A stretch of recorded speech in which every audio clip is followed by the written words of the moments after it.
Crystal, just pronounce your first name for me. Crystal, you could rhyme it. You could whistle, tussle, bristle, crystal. So it's Crystal. Crystal. Crystal Phillips. Yes. All right. So just tell us a little bit. Of course, you're an entrepreneur, an author, and so many things. Of course, we are here to speak about you being the strong one. What is that about? Essentially, it's just about being the one who is delegated by default to do everything. Interesting. That's very interesting. Very interesting. And I mean, you have spoken about cost of being a strong one. What does that mean? There's a cost attached. Yeah. The cost to being the strong one is usually, in most cases, burnout. Women experience it, men experience it. The strong one is usually the person who burns out in these situations. But, I mean, if we come down to the reality in the Caribbean, I mean, many women have conversations, especially around this time, Women's History Month, have conversations about empowerment, right? Why do you believe that because we looked at your write-up, and we spoke about infrastructure is an urgent thing. What type of infrastructure are you talking about when we speak about empowerment? When we speak about empowerment, the type of infrastructure I would refer to is, you see, it would be based on business and personal.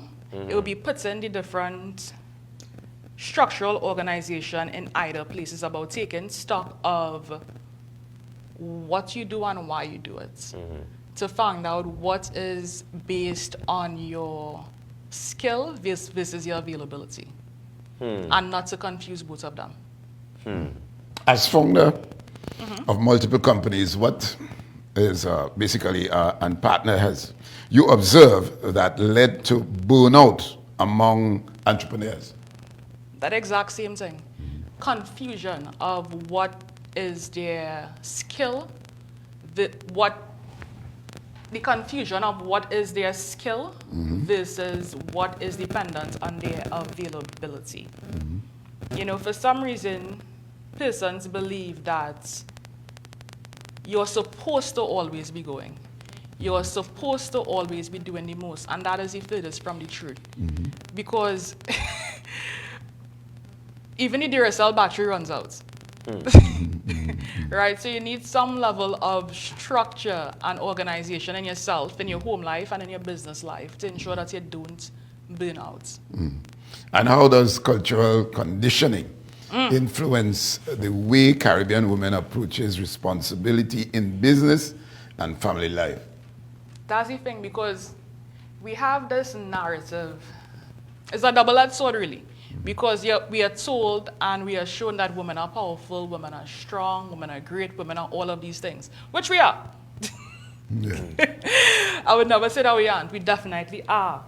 But when strength replaces support, it becomes silent sacrifice. Now, I can't get away from the burnout part of the conversation. And I just need a little more clarity, because you often say burnout is structural rather than personal. Correct. But I could think about my mom.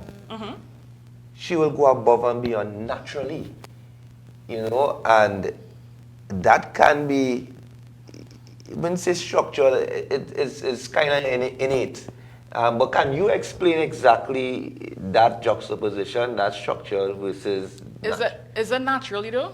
Well, I'm Is it not because, it could it not just be because she was conditioned to? Could it just not be a proximity, something that she's become accustomed to by default? Could it just not be what happens just because you're the person who dares? If a spill happens, you're the one to clean it up? It doesn't mean that it's natural, it's just something that just could have happened through conditioning. And the conditioning you're talking about is what, traditionally speaking, from a historical standpoint? From a historical, it could even just be cultural.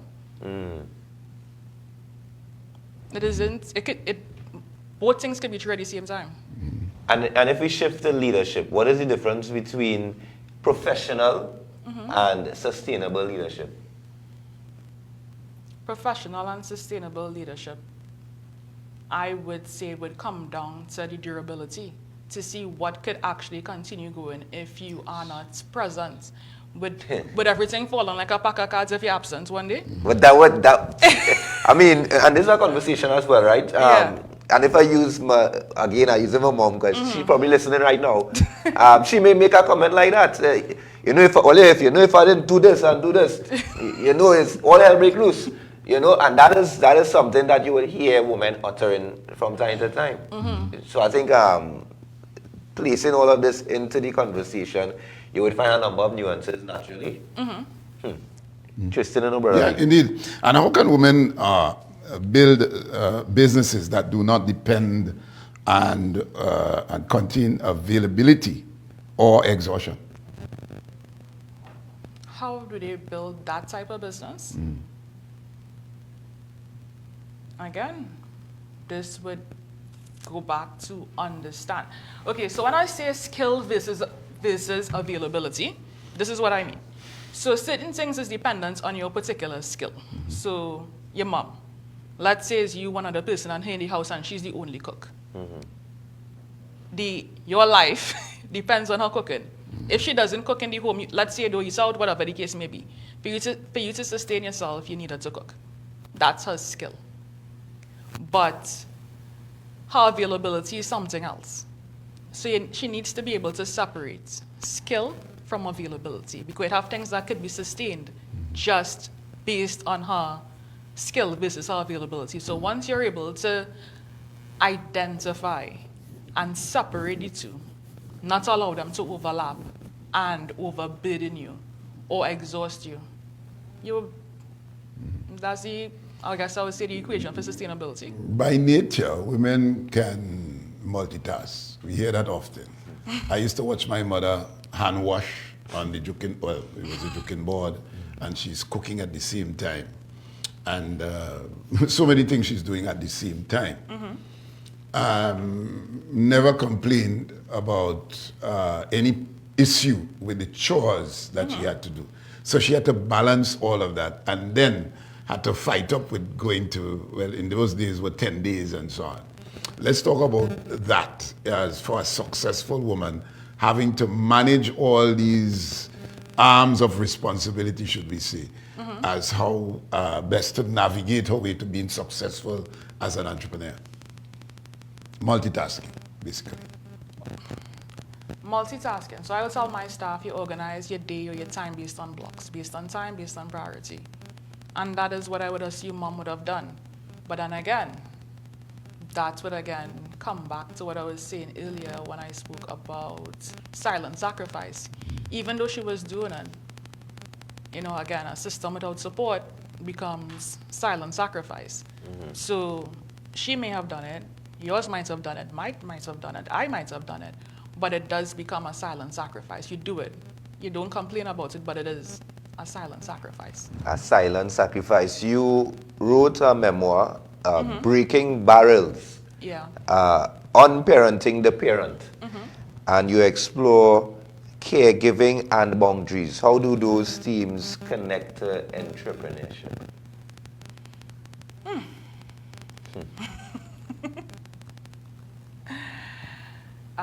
Caregiving and boundaries and entrepreneurship. You see, because the thing about it with entrepreneurship and caregiving, the overlap is typically carrying everything. It's about the women who learn to carry everything and they don't realize that they're carrying it until it's too late. And I would have experienced that myself, which is why I actually wrote the book. So it's from a real place? Yes, from a real place. I did a ton of interviews from women, not just women only actually, it turned out to be men as well from different parts of the world, the Caribbean, Asia, and the team was the same. A lot of persons carry a lot without realizing they're carrying it, and we do that in business as well, which is why I say it could fall down like a pack of cards. If you don't have the right structures in place, the right systems in place, the right safeguards in place, like let's say a bell not working when you're pressing the door. Yeah. But I mean, and very interesting conversation. Again, ladies and gentlemen, this is It has certain things that we would speak about, but there are certain things that, according to what you're saying, and it's true, women may function, what's the term you use with silence? Silent sacrifice. Silent sacrifice. But what are the early warning signs to the scaling down of a business? Warning? With a failing infrastructure. You can't take a week off without anxiety. You thinking about taking a week off sends you into panic mode because you don't know what will happen, you don't know what will do. You within yourself, you can't calm down. Your revenue drop if you're not there. If you're not there, your business don't make money. Your revenue drops without you. You are the person who drives growth and development. And you are the final decision maker on every part of your business, on every aspect. Everything depends on you. Everything hinges on you.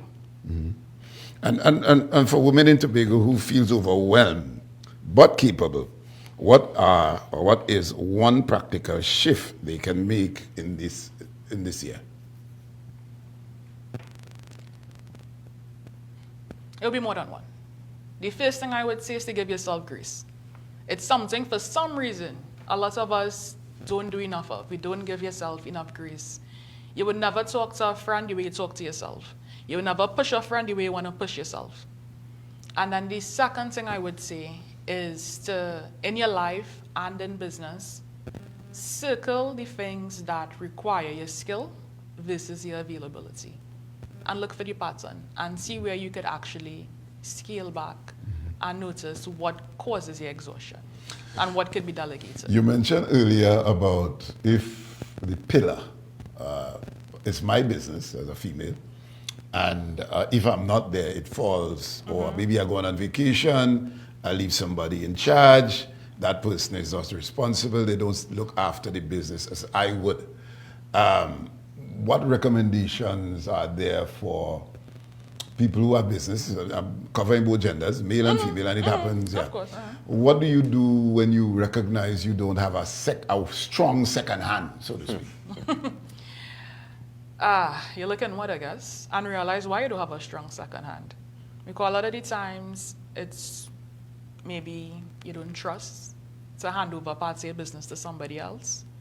Maybe you cannot afford to hand over parts of your business to somebody else, and you need to understand or figure out what's more important to you. Is this what's important to you right now, being the thing that your business hinges completely on? Are you okay with that? Are you comfortable with that? Does that make you feel as though you'll be achieving growth? Is this something short term? Is this something long term? And what's your next plan? The next step would be to put things in place, SOPs, start building out things. If maybe you realize that, you know what, this not working. This ain't it. You start to build out your own personal SOPs, so when it's time to onboard, you could onboard someone correctly. You build out how to do this, how to do that. So in my organization, I have about 48 SOPs to do different things based on the different structure, if it's admin, if it's content, if it's this, if it's that. And it's both documented and in video form. So you know how to do it in terms of your reading documents and you could understand it. And if you can't do that, you could follow a video and see how to get it done. Ladies and gentlemen, Crystal Phillips is with us this morning. I just taking the conversation a little further now. I mean, in the Caribbean, at least in Trinidad and Tobago, I could speak for Trinidad and Tobago, being dependable is oftentimes praised.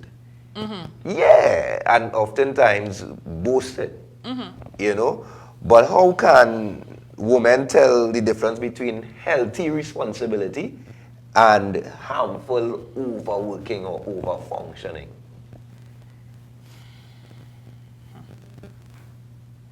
Harmful versus helpful.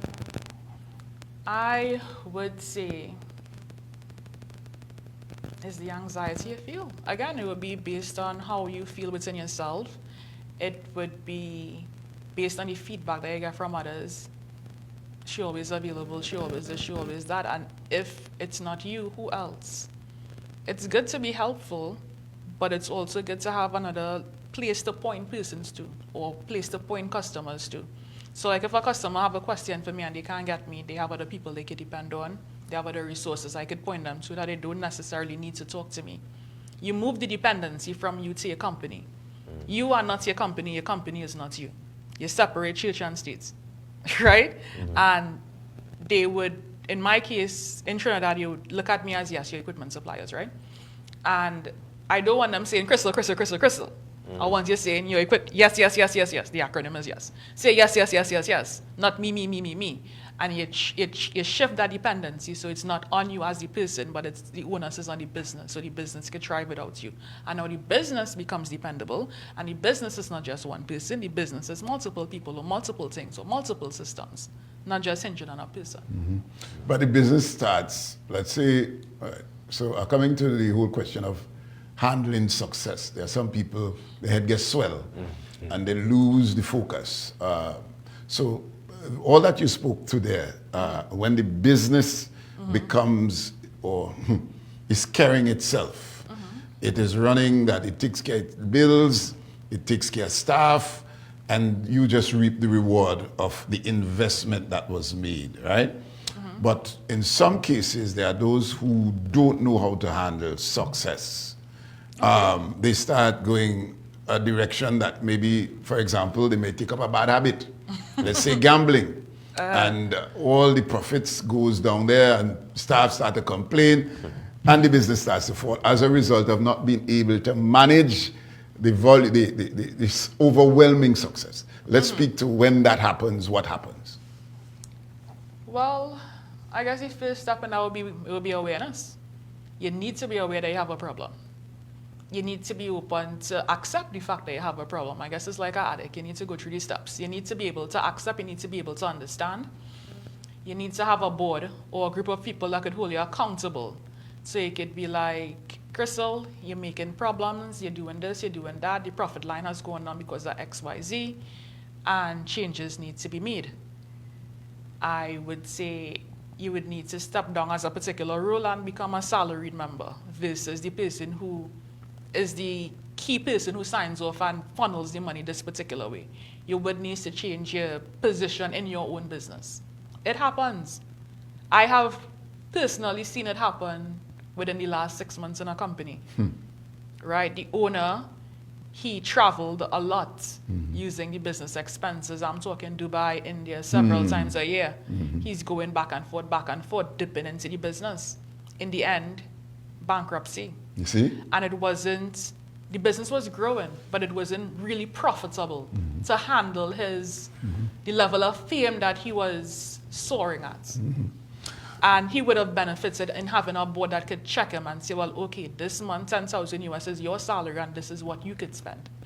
And this is what you have access to. Exactly. And it's being managed for him. But there are those who would say, you can't tell me, this is my business, I started from ground up, and you are telling, but what the safeguarding is, and which is necessary for business people to put in place, that you don't fall prey to your habits. And once there is that level of, how do you come to a place to recognize that you yourself, as much as you started the business, can destroy, if that fella continue down the way, the business eventually is going to fold. Who has the responsibility to pull you up, as it were? Is it a deputy manager? Who is in line to say, listen, you can't, if you continue, we can talk about an outside auditor, but in the business, do you have someone with that? You should. Okay, let's speak to that. You should. In your organizational structure, you have your CEO, your operations person, your executive, you have your financial officer, you have these different people who hold these different portfolios. And any one of these people should be able to pull you up on their particular level. The CFO could talk about your financing. Your operations guy could let you know, well, we can't keep operating like this. Your executive officer could talk about how the look of the company is. Any of these people could talk to you. When do you have those meetings? Now, let's say that, take that away, bad habit and so on. It could be ad hoc. It could be structural. You could have this every month. How healthy is it for regular meetings with your managers, your people who, the owner of the business? When do you have, let's say that stock taking is not keeping up to, people are complaining too much that there's no, let's say, sugar on the shelves. I'm dealing a grocery sort of thing. When do you have meetings? Should it be monthly? Because communication is the key here. the reports from the varying managers in the business. When do you have that with the owner of the business? And how important it is for the owner to have that communication with those people who are managing the business. Okay, so if your company is that large and you have all the structure, as the owner, I would say something along the lines of you have two different tiers of meetings. You have like your general oversight where you go over, you do a pulse check, you see how everything going, you hear grievances, all these different things. But of course, you are the final line, you're not the first line. It's funnel, they have gatekeepers before the information gets to you, so you're not dealing with everything. Again, we're talking about burnouts, overextension, and all these things. So you have your funnels, you have your gatekeepers, it gets trickled down.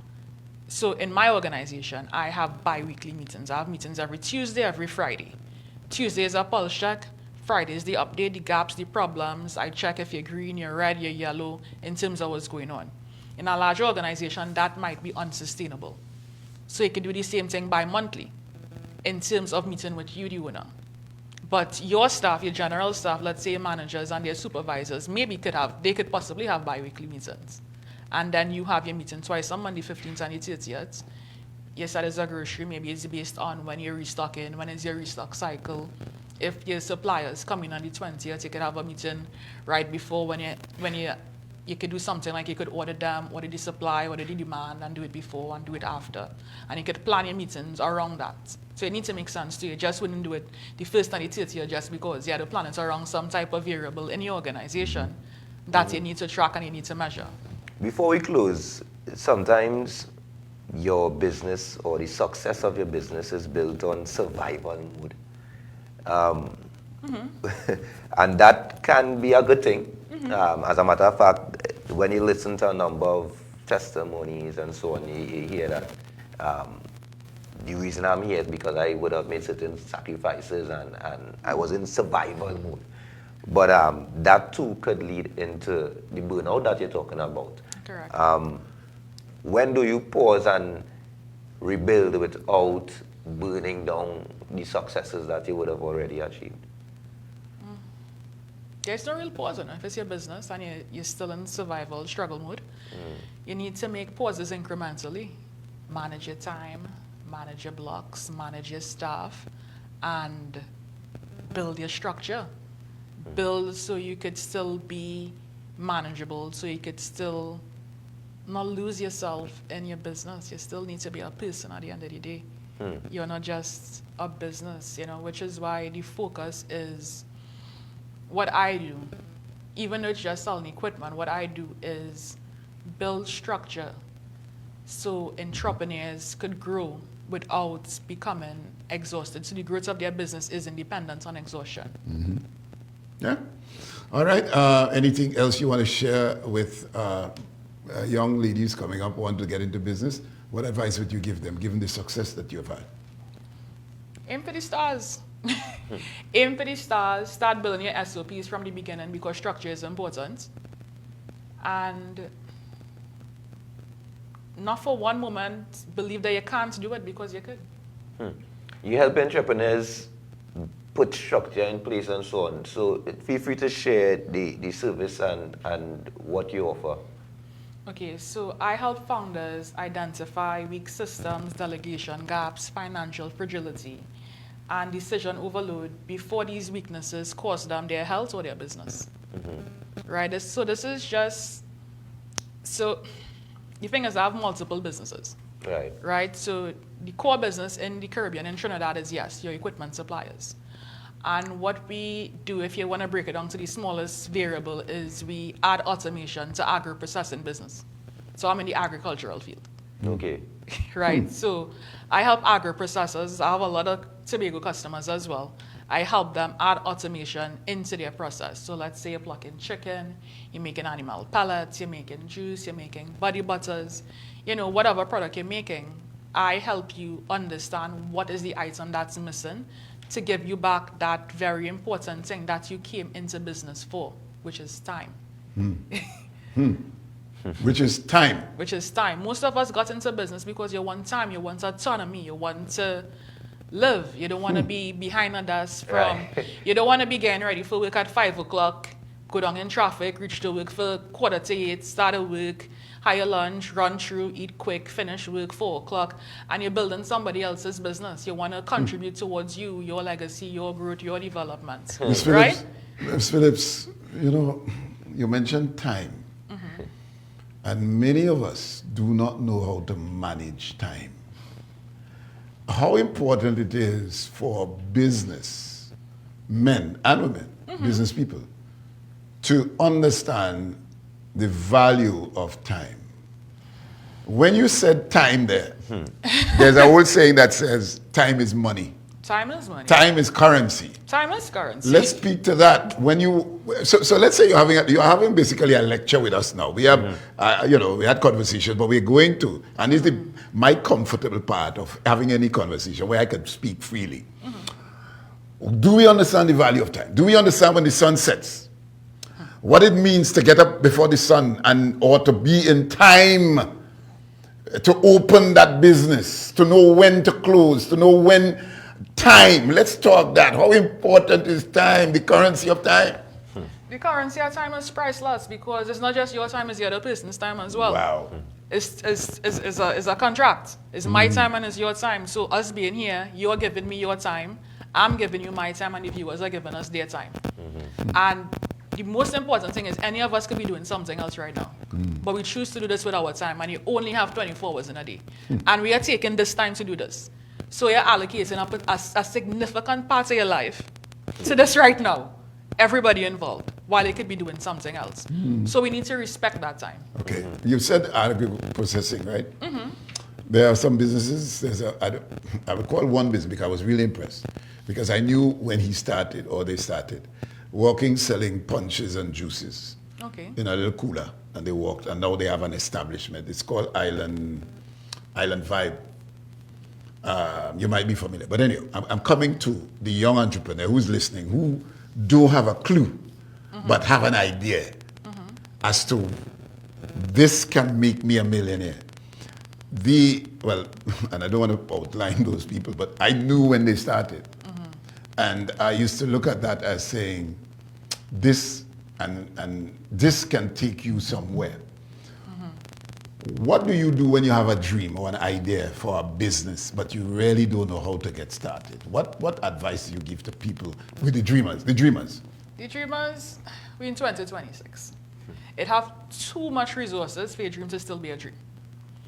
You have AI that could help you self-actualize certain things. You have resources, you have bodies, you have organizations that could actually give you the guidance that you need for you to just kind of come out of your head and bring your dream to reality. A lot of dreamers dream and they don't document. You ask them about the idea. I have an idea to make punches, Okay, what kind of punches? What kind of punches? What do you mean all kind of go everybody with everything, like whatever punch people want? Which part you go and sell these punches? Everywhere? Any particular demographic? Well, everybody?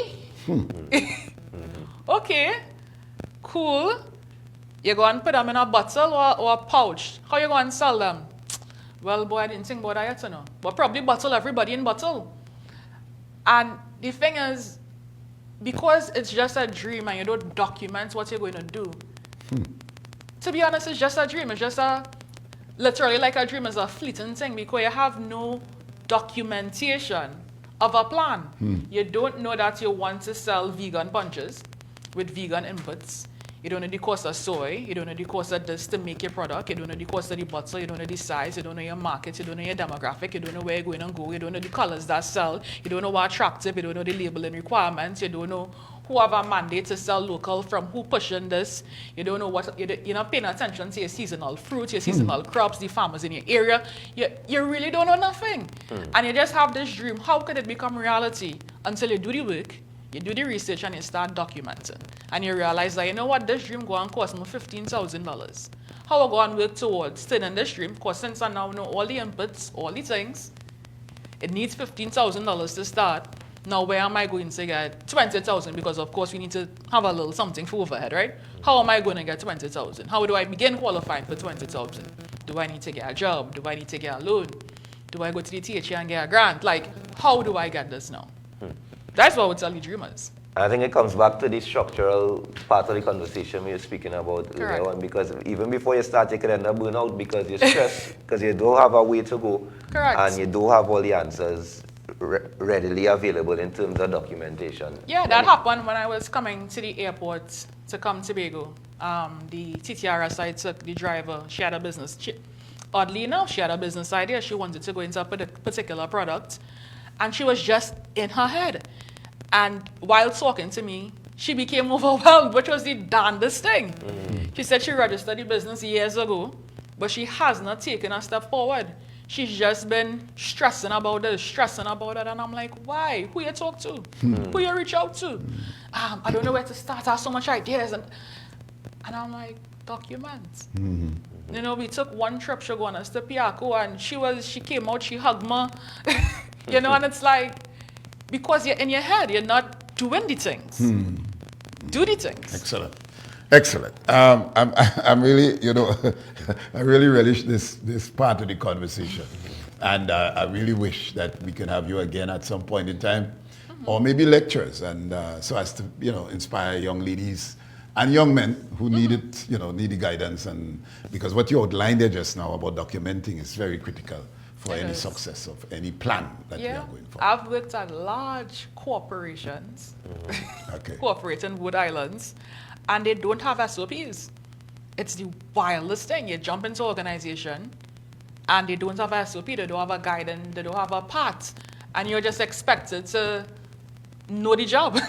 You know, the hire based on your qualifications, but somebody making juice does stay from left to right, and next man staying from right to left.